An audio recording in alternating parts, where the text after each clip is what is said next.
3, 2, 1...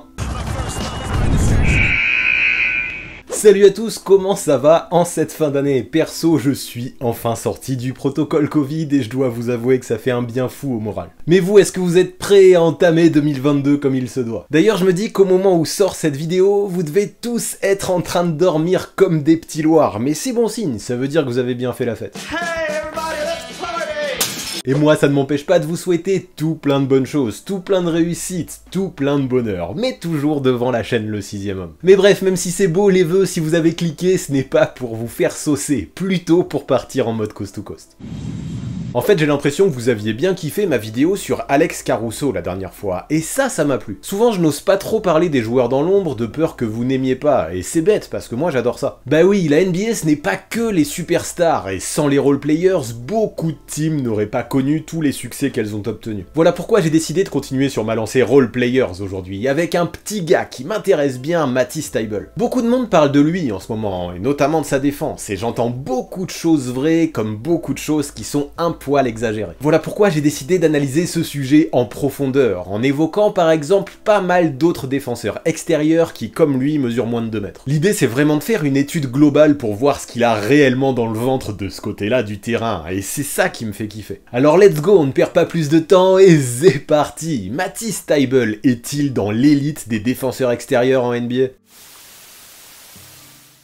Bon, vous me connaissez, pour faire une analyse globale, j'aime bien situer le contexte et placer le décor. Du coup, on va analyser d'abord son parcours au petit Matisse. Et la première chose à noter, c'est qu'il est né en Arizona, dans une famille australienne complètement passionnée d'art. S'il se prénomme comme ça, c'est en référence au peintre français Henri Matisse, et lui-même affectionne particulièrement la photo, la littérature et le dessin. Le truc, c'est que la famille quitte rapidement les États-Unis pour revenir s'installer en Australie, alors que Matisse n'a que 2 ans. Mais 7 ans plus tard, boum, redéménagement, retour au pays de l'oncle Sam. Là, aux US, le gamin s'est vite mis à kiffer le basket, un sport qui pourtant n'était pas très ancré dans la culture de sa famille. Ça n'empêchait pas ses parents de le soutenir, de l'écouter, parler de sa passion, mais aussi de le suivre à tous les matchs. Ils en profitaient pour filmer un maximum d'images que l'ado adorait observer lorsqu'il rentrait chez lui pour perfectionner son jeu. À la maison aussi, il y avait des traditions, notamment à table où aucun téléphone par exemple n'était autorisé, aucune télé n'était allumée non plus. Entre lui, ses parents et sa petite sœur Chloé ont privilégié la discussion et chacun se sentait libre d'évoquer ses journées et parler des petites choses qui l'importaient. C'est dans cette atmosphère plutôt saine que le jeune Matisse a grandi. Malheureusement, le décès de sa mère quelques années plus tard suite à une leucémie a été une étape difficile à surmonter, mais la famille, toujours en restant soudée, a su aller de l'avant grâce à un amour omniprésent. Matisse a ainsi pris des leçons, il a appris à profiter des petites choses et à se focus sur ce qui le préoccupait principalement, ses objectifs numéro 1. Il a appris également énormément grâce à l'attitude de sa mère, sur sa façon de relativiser tout en combattant contre la maladie. Une vraie leçon de vie. Cette enfance lui a permis de développer une personnalité souriante et sympathique, même sur les terrains, en étant toujours à l'écoute de ses coachs et de ses coéquipiers. Très vite au lycée, son énergie et son dévouement plaisaient, ce qui lui a permis d'être rapidement sur le radar de pas mal de jolis programmes universitaires de Division 1, comme Gonzaga et Washington. Une performance défensive remarquable face à Zach LaVine, l'une des sensations lycéennes de l'époque, a définitivement convaincu les scouts, et c'est finalement vers l'université de Washington que Matisse Thybulle a décidé de poursuivre son cursus. Très vite là encore, il se fait remarquer pour l'importance qu'il met dans les missions défensives, et dès la fin de sa saison freshman, son énergie ainsi que son tempérament lui permettent d'apparaître dans pas mal de mock drafts, mais hors de question pour le gamin de précipiter les choses. Il avait promis à sa mère qu'avant d'entamer une carrière de basketteur, il obtiendrait son diplôme universitaire, et c'est ce qu'il a fait, il tient ses promesses le Matisse. En 4 ans en NCAA, avec le numéro 4 sur le dos, qui était le numéro fétiche de sa maman, il réalise tout plein d'accomplissements. Pour vous donner une idée, il est par exemple passé devant Gary Payton et Jason Kidd pour devenir le meilleur intercepteur all-time de la conférence Pac-12. Pas mal, non? Avec son envergure d'albatros, il était purement et simplement la clé de voûte de la défense de zone létale mise en place par Mike Hopkins, un ancien de Syracuse. Sans surprise, pour son année senior, avec des stats moyennes de 3,5 interceptions et 2,3 contre, il est élu meilleur défenseur universitaire du pays. Ça envoie, et ça montre ses qualités. Mon père a toujours insisté sur l'aspect défensif. Il ne comprenait pas grand-chose au basket au départ, mais quand j'ai commencé à jouer, il s'y est intéressé. Il a passé sa formation d'arbitre et m'a fait comprendre à un très jeune âge que les défenseurs d'élite trouveraient toujours une place dans n'importe quelle équipe. Là, la draft approche et deux équipes s'intéressent particulièrement à son cas, les Spurs et les Sixers. Les Texans, avec leur pick numéro 19, sélectionnent Luka Samanic, et là, Philadelphie, avec son pick 24, commence à rêver. Elton Brand, qui a rencontré Tybalt lors d'un workout, est complètement tombé amoureux du gamin, et lui fait la promesse de le sélectionner s'il est encore dispo. Problème, avec le choix numéro 20, les Celtics, bien conscients de l'intérêt des Sixers, sentent le bon coup, et jettent leur dévolu sur lui. Malin. Un trade est alors mis en place, et Boston, en échange du gamin, demande à Brand de se séparer de son pick numéro 24, mais aussi de son pick numéro 23. C'est cher payé, mais peu importe, il accepte. C'est ainsi que, pour la saison 2019-2020, en tant que rookie, Matisse Thybulle rejoint la ville de l'amour fraternel. En décembre, face aux Raptors, il fait déjà sensation, avec une perf à 20 points, à 5 sur 8 à 3 points, 3 interceptions et un contre, devenant alors le premier rookie des Sixers depuis Allen Iverson à réaliser de tels chiffres. Ben Simmons, qui se le coltine tous les jours à l'entraînement, comprend vite l'impact défensif dont peut faire preuve son nouveau coéquipier. Quand il se met à défendre sur moi, j'ai tendance à le haïr, je le déteste, il est incroyable. Son envergure et la manière qu'il a de courir sur le terrain le rendent très bon. Je l'ai déjà vu dévier 5 ou 6 ballons en l'espace d'un seul carton, c'est fou. En défense, il fait partie des meilleurs, et il va encore s'améliorer. C'est une chose de faire ça à la fac, mais en NBA, c'est encore plus impressionnant. Mais plus que Ben Simmons, c'est Tobias Harris que Matisse prend en exemple. Celui-ci se place en grand frère, lui apprend tous les rouages de la grande ligue et est présent pour répondre à toutes ses questions. Mieux encore, il l'encourage, le conseille et lui fait ouvrir les yeux, malgré son manque de confiance, sur l'importance qu'il pourrait avoir directement dans une team avec des ambitions comme les Sixers. Là, le travail et l'humilité de Matisse Thybulle lui offrent de plus en plus d'opportunités, et Brett Brown n'hésite plus du tout à l'intégrer dans ses rotations. Peu à peu, il progresse, comprenant qu'il pouvait mettre l'équipe en difficulté lorsqu'il se jetait trop pour voler des ballons. Au final, malgré quelques coups de moins bien, son apport devient vraiment intéressant. Au fur et à mesure, il semble réussir à mieux calculer les risques qu'il prend, et progresse dans sa prise de décision. C'est très hypant. Surtout que lors de la pause forcée liée au Covid, il travaille beaucoup son mental, enchaînant les séances de yoga, de méditation et de lecture. Dans la bulle à Orlando, il en devient même le ciment de sa team, notamment grâce à ses vlogs. En se mettant derrière la caméra, il capture des moments cool, fait l'unanimité, crée des souvenirs de cette expérience unique à tout le monde, et le groupe autour de lui semble alors vivre sa meilleure vie. Même si au final les Sixers sont partis la tête basse après s'être fait sweeper dès le premier tour des playoffs face à Boston, le rookie avait définitivement fait sa place. S'enchaîne ensuite la saison sophomore avec un changement de coach chez les Sixers. Exit Brett Brown, welcome Doc Rivers. Mais au final, alors qu'on aurait pu s'inquiéter, ça ne change rien. Le nouveau tacticien lui fait entièrement confiance et lui donne lui aussi sa vingtaine de minutes de temps de jeu par match. Là, rencontre après rencontre, le travail défensif paye et Thybulle finit par être élu dans la NBA All Defensive Second Team en devenant le meilleur joueur de la ligue dans les classements des interceptions et des balles déviées pour 100 possessions. Ça aussi c'est parlant. Franchement, tout semble vraiment rose pour Matisse, l'avenir s'annonce radieux, sauf qu'un problème commence un petit peu à faire surface. S'il ne joue pas plus de 20 minutes malgré toutes ses qualités, c'est qu'il y a une raison, une bonne raison même. Oui, offensivement tout ne se passe pas aussi bien que de l'autre côté du terrain, et certains n'hésitent pas à dire même que lorsqu'il est sur le parquet, les Sixers attaquent seulement à 4. Et là, même si c'est un poil exagéré, nous sommes obligés de constater qu'il y a quand même du vrai dans ses propos. La plupart de ses points, il les met sur transition, et le reste du temps, il attend beaucoup derrière la ligne, laissant le champ libre à ses potes. Si peu à peu il a appris à prendre les tirs ouverts qui lui étaient offerts, ce qui est déjà bien, son adresse longue distance, autour des 30%, était-elle loin d'être excitante, compte tenu de la facilité des shoots qu'il prenait. Le truc, c'est qu'en plus de ça, la philosophie offensive de Doc Rivers se base essentiellement sur les mouvements des joueurs et du ballon, un plan de jeu dans lequel Matisse semblait parfois un peu perdu. Mais bref, cela n'empêche tout de même pas le coach de rester très admiratif devant l'impact défensif du gamin, devenu peu à peu le meilleur contreur de toute la NBA sur les tentatives de shoot à longue distance. Je suppose que vous pouvez dire qu'il est notre Lou Williams défensif. Quand j'avais Lou Williams ou Jamal Crawford, je leur disais que s'ils passaient la balle ne serait-ce qu'une fois, j'allais les sortir. Leur travail consistait à marquer, le travail de Matisse c'est de faire des stops quand il entre en jeu. Je n'ai pas eu beaucoup de gars comme ça en sortie de banc. Il est vrai que le sophomore réalise des séquences défensives hors normes, en harcelant le porteur, mais pas que. Grâce à ses déplacements et ses longs bras, il peut aussi sortir à toute vitesse sur les shooters extérieurs et leur poser des contres venus de nulle part. Alors dès les playoffs, face à des gars comme Davis Bertans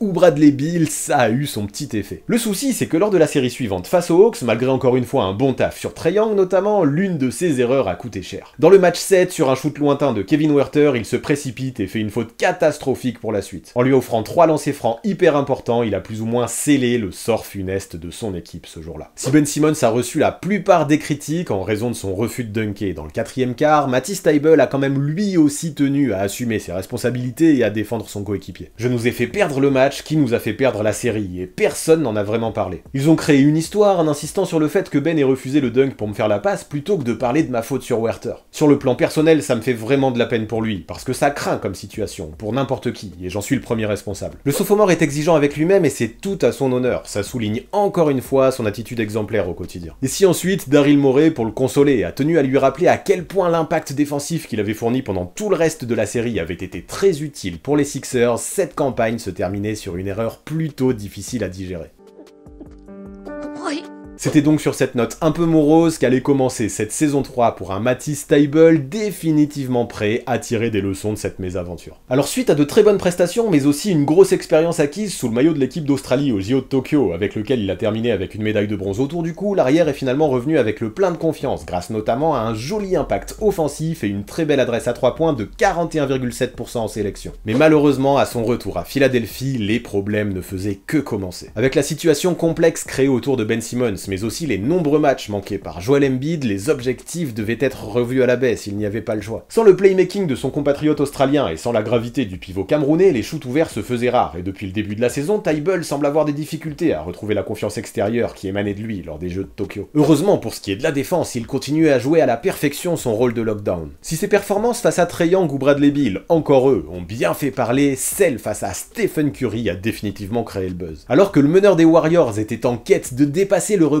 all-time de panier à 3 points inscrits, Matisse a tout fait pour qu'il ne le fasse pas devant lui. Parce que ouais, là, ne mâchons pas nos mots, le joueur de 3e année des Sixers a carrément gâché la soirée du double MVP. Face à Thybulle, Curry a shooté à 2 sur 13 derrière la ligne, et l'Australien est devenu le premier joueur de toute l'histoire à contrer plusieurs tentatives à 3 points du joueur des Warriors en un seul et même match, ce qui lui a attiré sans trop de surprise de grosses louanges de la part de Steve Kerr. Joel Embiid lui non plus ne s'est pas montré avare en éloge, parlant de son coéquipier tout simplement comme le meilleur défenseur extérieur de toute la NBA. Mais comme d'habitude, quand Thybulle fut interrogé sur le sujet, il a minimisé les choses, affirmant qu'il avait encore un long chemin à parcourir et beaucoup de travail à fournir. C'est tout lui ça. Cependant, après une nouvelle performance défensive excellente qui a suivi face à Jason Tatum, cette fois-ci, beaucoup de journalistes et d'analystes semblaient rejoindre ce constat. Matisse Thybulle est juste un crack défensif. NBA.com vient même de le classer 3e dans la course aux meilleurs défenseurs de l'année, derrière Draymond Green et Rudy Gobert. C'est fou, mais qu'en est-il réellement? Le joueur n'est-il pas en fait surcoté sur cet aspect, notamment en raison de la grosse hype qu'a créé son apport défensif sur Stephen Curry? Eh bien pour répondre à ça, quoi de mieux que d'analyser sa défense en détail, à commencer par ses points forts. Mais avant tout, faut que je vous pose une question quand même, une question importante. Êtes-vous bien abonné à cette chaîne? Là on doit être à 42K, un truc du genre, et honnêtement quand je me suis lancé, jamais je pensais qu'on arriverait si haut. Je suis obligé de vous faire un gros big up, et un merci du fond du cœur la mif. Sauf que là, quand je vois le nombre que vous êtes à mater sans follow, je me dis que mince, on pourrait même choper les 50K, ce serait quand même un truc de grand malade, alors je compte sur vous. Donc toi là, qui l'a pas encore fait, allez, let's go, cliquer sur ce bouton rouge et m'aider à atteindre les étoiles. Mais bref, abordons les points forts défensifs de Matisse Thybulle, et déjà, ce que j'apprécie très fort sur lui, c'est sa grosse capacité à sentir l'odeur du sang lorsqu'elle est présente. L'arrière arrive très bien à suivre ses vis-à-vis, qu'ils aient la balle ou non d'ailleurs. En fait, lorsque le porteur est trappé et mis en difficulté, lui va réussir à utiliser ses courses pour suivre les non-porteurs et couper toutes les lignes de passe possibles. Avec ses réflexes et son envergure, cela lui permet de dévier tout un tas de ballons et de gonfler, par la même occasion, son total d'interception. Le mec est toujours attentif, toujours prêt à jaillir, en gardant ses bras actifs au maximum pour empêcher son adversaire de recevoir la gonfle. Plus que d'être un lockdown qui va éteindre seulement les gars lorsqu'il porte la balle, Thybulle réalise un vrai travail en amont, et c'est fort appréciable. Comme on le disait plus tôt également, cela lui permet également de fuser sur les aides pour poser des contres. Lorsqu'un joueur proche de lui recevra une passe pour dégainer en catch and shoot, Thybulle pourra l'anticiper, toujours prêt à compenser les trous défensifs pour aller mettre un bloc comme lui seul en a le secret. Il arrive à se cacher, à se faire oublier, puis à surgir à toute vitesse comme un félin pour mettre ses contres, c'est vraiment fort. C'est juste une question de lecture et de réaction instantanée, tout ça dépend beaucoup de l'instinct. J'essaye au maximum de jouer mon jeu de façon intuitive, et ce genre de choses arrive. J'ai même du mal à tirer du crédit ou de la satisfaction de ça, vu comment je réalise ces actions de façon naturelle, c'est en moi. J'essaie encore de prendre du recul pour comprendre après coup ce que j'ai fait, et comment je l'ai fait. Mais au final, je me dis surtout qu'en jouant de la sorte, je prends énormément de plaisir à pratiquer ce sport qui me passionne depuis que je suis gamin. Que voulez-vous de plus? Le discours c'est parfait, Thybulle semble tellement exemplaire. Surtout qu'évidemment, lorsqu'il défend sur le porteur, le Sixer fait le taf aussi, et c'est bien sûr ce qui se voit le plus. Ses appuis sont souvent bien fixés, il est prêt à bouger pour sanctionner la moindre erreur, le moindre dribble haut ou la moindre passe hasardeuse grâce à des mains toujours proches de la balle qui polluent constamment la vie des attaquants. Puis ce qui est cool aussi, c'est que ça sent qu'il mate un max de vidéos, où il connaît les tendances de ses vis-à-vis, leurs faiblesses et tout ça c'est balèze. Lorsqu'un joueur a une main faible face à Matisse, il est foutu. S'il a tendance à envoyer une passe dès que la pression s'intensifiera, Matisse le saura. S'il est un spécialiste des pénétrations, Matisse fermera la ligne de drive, et si le gars affectionne particulièrement les step back, Matisse restera collé à lui, toujours avec une main levée pour protéger le shoot. Le mec porte une attention particulière à tous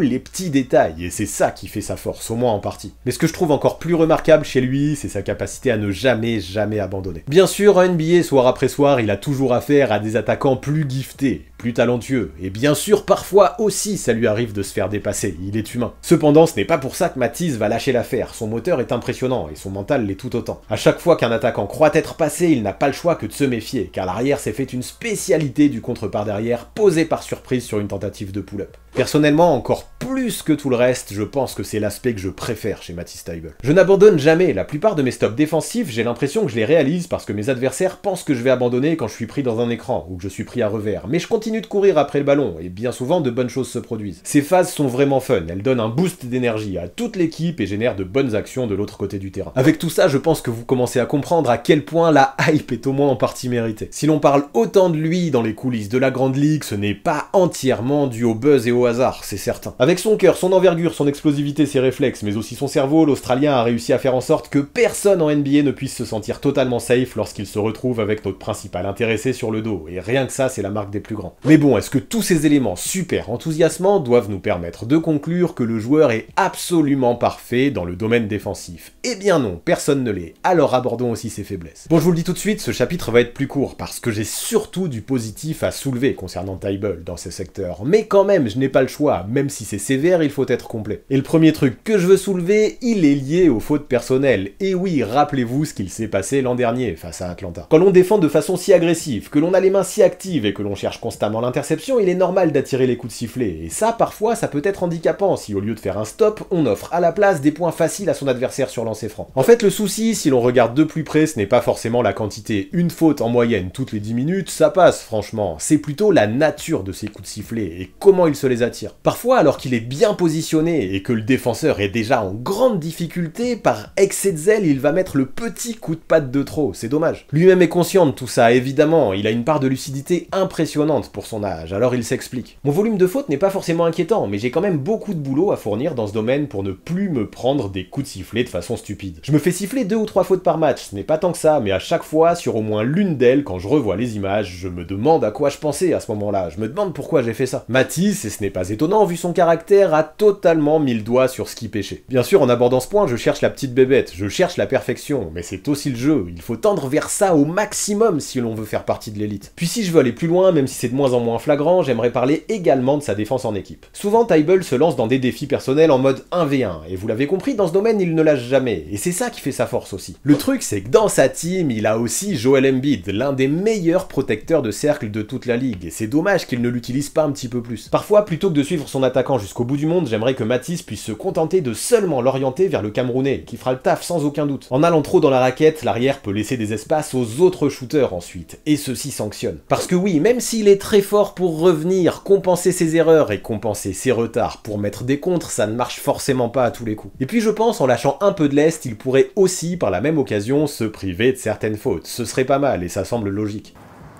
Bon, je m'en veux d'être aussi critique, tellement le mec a de talent dans le domaine, mais c'est comme ça, je me dois de dire la vérité. Ce qui me rassure cependant, c'est que ces failles sont loin d'être rédhibitoires, et elles semblent être plus associées à un manque d'expérience qu'à de vraies lacunes qui ne pourront pas être compensées. Du coup, avec tout ça, je pense qu'on a un bon cocktail de tout ce que peut donner Matisse Thybulle d'un point de vue défensif. Alors maintenant, pour voir s'il peut être l'un des meilleurs défenseurs extérieurs de toute la ligue, il faut essayer de voir qui sont ses principaux rivaux. Ici, j'ai décidé de ne prendre que ceux qui, comme lui, mesurent moins de 2 mètres, histoire histoire de comparer ce qui est comparable. J'en ai choisi 10, je ne dis pas forcément que ce sont les 10 meilleurs, mais ce sont les 10 premiers qui me sont venus en tête lorsque j'ai pensé défense au périmètre. Par contre, je vous le dis tout de suite, dans cette liste, je n'ai mis ni Patrick Beverley, que je considère davantage comme un bulldog que comme un réel défenseur extérieur, ni Davion Mitchell, qui semble encore trop jeune, c'est trop tôt. J'ai aussi décidé d'afficher la stat du defensive rating, qui correspond au nombre de points encaissés par l'équipe sur 100 possessions lorsque le joueur étudié est sur le terrain. Même s'il faut prendre du recul avec cette stat et que ce chiffre n'est pas une science exacte car il dépend aussi beaucoup du collectif, il reste un indicateur très intéressant. Du coup voilà, ici je vous ai mis Lonzo Ball, Michael Bridges, Jaylen Brown, Alex Caruso, Mike Conley, Jrue Holiday, Kyle Lowry, DeJounte Murray, Chris Paul et Marcus Smart. Si vous regardez les defensive ratings de chacun et que vous prenez en compte celui de Tybalt qui est de 106,4, vous vous apercevez qu'au milieu de tous ces noms, il se situe dans une moyenne plutôt basse même. Mais bref, pour moi, même si l'on s'éloigne des chiffres, le king dans le secteur c'est Jrue Holiday. Tybalt n'est pas de ce niveau. Derrière viennent des joueurs comme Ball, Bridges, Brown, Conley, et j'en passe encore. En tout cas, ce sont mes préférés, personnellement. Et la vraie question, à mes yeux, c'est là qu'il se situe. Le joueur des Sixers peut-il s'asseoir à la même table que cette élite? Eh bien, on va en parler, c'est l'heure de faire le bilan. Pour ce qui est du niveau intrinsèque, déjà, je n'ai pas de doute. Les qualités de Tybalt, on les a listées déjà, et clairement, en comparant son level défensif avec celui de tous les autres, il n'a pas à rougir. La seule chose qui lui manque peut-être, c'est l'expérience. Mais ça me va, car je trouve qu'il compense de bien d'autres façons. Et pourtant, il y a quand même quelque chose qui me chiffonne et qui me fait dire qu'il ne fait pas partie de l'élite. Pour moi, si tu veux appartenir à cette caste, tu dois pouvoir peser défensivement sur l'intégralité de la durée d'un match. Ball, Bridges, Brown ou Conley jouent tous de très grosses minutes dans leurs équipes respectives, et c'est le cas de la plupart des gars que j'ai listés juste avant. Matisse, lui, joue à peine 25 minutes en moyenne par rencontre, et ça ne me suffit pas en vrai. Si la moitié du match tu la passes à défendre depuis le banc, est-ce que tu peux vraiment revendiquer appartenir à l'élite? Je ne suis pas sûr. Maintenant, ça me fait bizarre de dire ça parce que c'est évident que si je le sors de la discussion et qu'il ne joue pas plus, c'est principalement en raison de ses failles offensives. C'est paradoxal, non, vu qu'on étudie l'aspect défensif. Et pourtant, je me dis qu'il faut passer par là, ça me paraît essentiel. Si son attaque ne lui permet pas de défendre de longues minutes sur le parquet chaque soir, j'insiste là-dessus, je me dis qu'on ne peut pas encore lui ouvrir les portes de l'élite. Pourtant, attention à ne pas me faire dire ce que je n'ai pas dit, s'il vous plaît. Si la question était Matisse Thybulle est-il l'un des défenseurs extérieurs les plus giftés de toute la ligue, j'aurais dit oui, sans aucun souci, et sans aucune hésitation presque. Mais pour être dans l'élite, à mes yeux, c'est autre chose, je le répète, il faut pouvoir défendre fort sur l'intégralité d'une rencontre et pas seulement 25 minutes. Alors Matisse, continue à mûrir, rajoute de l'expérience, prends de la confiance, développe ton shoot, ton jeu off the ball et tes cuts pour avoir un maximum d'impact des deux côtés du terrain. C'est comme ça que tu gagneras du temps de jeu, à mon avis. Il n'y a pas de secret, et je suis sûr et certain que tu le sais tout ça. Pour moi, c'est encore bien trop tôt pour mettre Matisse Thybulle et le Deepoy dans la même discussion. Il y a encore trop de cases à cocher pour ça. Cependant, avec seulement 2 saisons complètes dans les jambes, tant de qualités, un tel cœur, une telle mentalité, un tel cerveau, une telle personnalité, les portes s'ouvriront un jour, il y a vraiment moyen.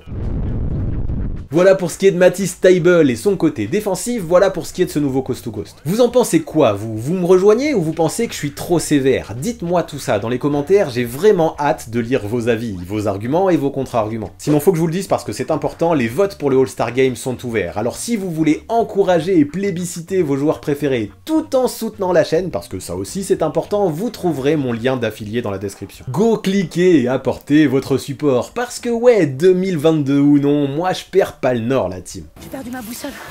Et pour finir, vous connaissez les bails, on s'abonne à la chaîne, on active la cloche pour recevoir les notifications, on lâche un maximum de pouces bleus et on rédige ses meilleurs coms, tout ça pour le référencement. Big up à tous ceux qui sont restés jusque là, franchement ça aussi ça référence de ouf, vous vous en rendez pas compte, et merci à tous ceux qui continuent à soutenir mois après mois sur Tipeee, vous êtes le sang, c'est primordial vos soutiens. Alors je vous en prie, n'arrêtez jamais, à très vite.